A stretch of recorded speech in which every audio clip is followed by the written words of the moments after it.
ku nshuro igira kabiri kubahejeje amashure y'imyuga hagiye kuba ihiganwa kuva mu kwezi kw'icumi bise umwuga award mu ntumbero yo kwerekana ubushobozi bw'umwe wese afise biciye mu guhiganwa.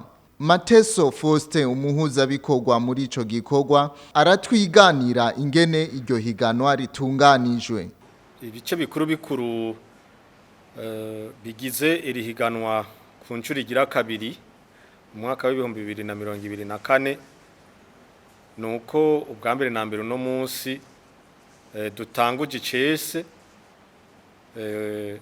tugiwe imbere n'ubushikiranganje bw'indero n'ubushakashatsi mu Burundi turatanguje icese iyandikwa ry'ugwaruka dusanzwe rufise ubumenyi mu myuga itandukanye turaza kwibabwira iryo yandikwa rero rigiye gutangura guhera kuri no mugoroba kugira ngo umwe wese azoze kwerekana ubuhinga. Iryo yandikwa ritanguye icese kuri rigenekerezo rya 2023 ukwezi kwa gatanu 2024 rizorangira itarike 24 z'ukwezi kwa gatandatu.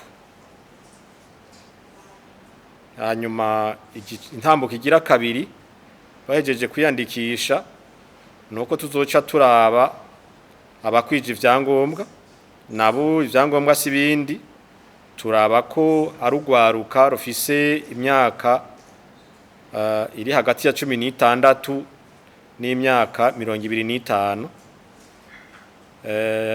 Inyuma yaho tuzoca tubimenyesha mu ntara zose cyane cyane ku biro bikuru vy'intara mu bigo vy'imyuga tuzomenyesha kuko bazobibona muri ico mu kurubuga ngurukana bumenyi.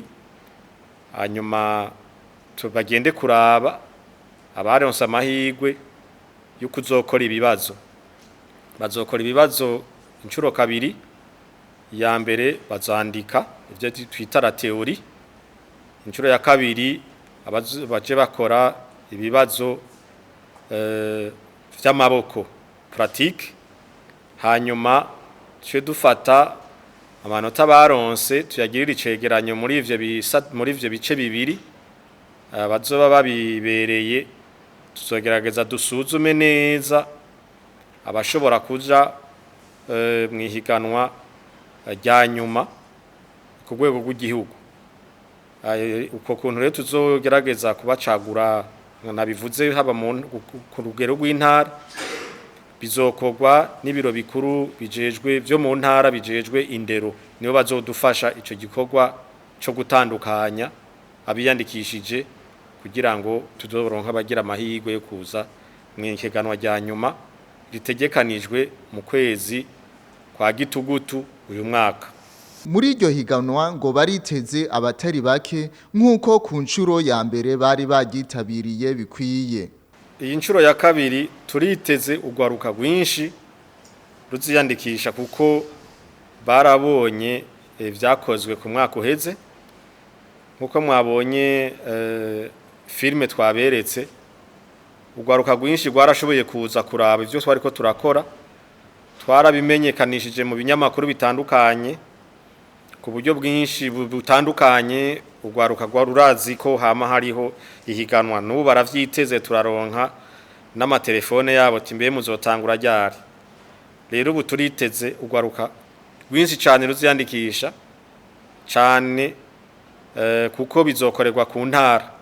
Kare twakoresheje amasantere 18 mu ntara novuga 11.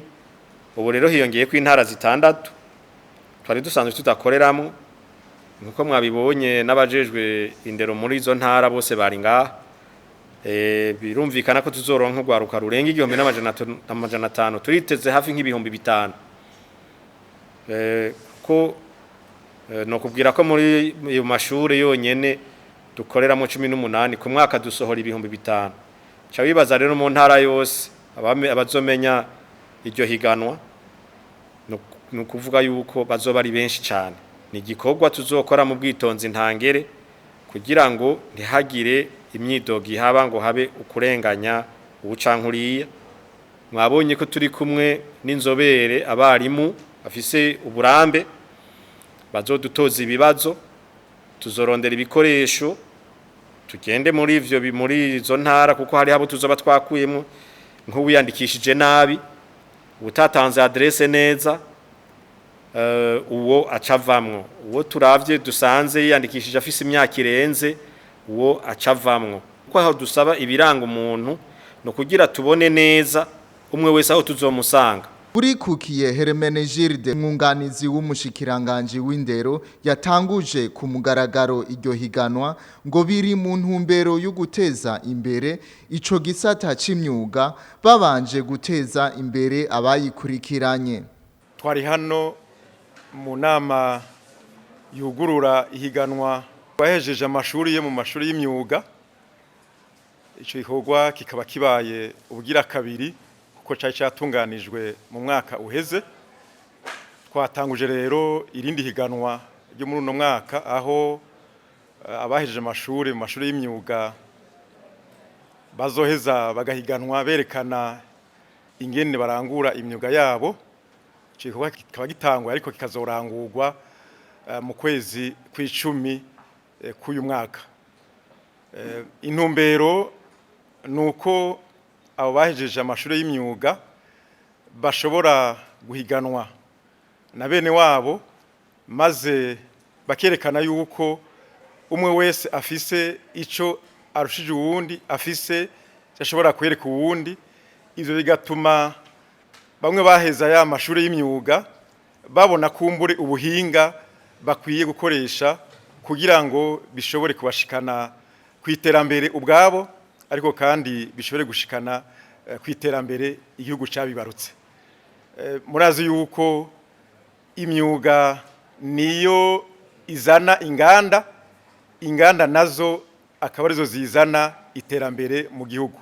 Ni naco gituma kugira ngo duteze imbere ico gisata c'imyuga tubwirizwa guteza imbere abahejeje imyuga, haba mu biciye mu mahiganwa, haba no mu kubafasha ubwabo nyene kugira ngo bashobore kwiteza imbere. Ubushimwe kubazokwitwara neza ngo burategekanijwe nk'uko vyagenze ku ncuro ya mbere. Abazokwitwara neza gusumba abandi bakazohabwa amahirwe yo kuja guhiganwa ku rwego mpuzamakungu muri Afrika no kw'isi yose.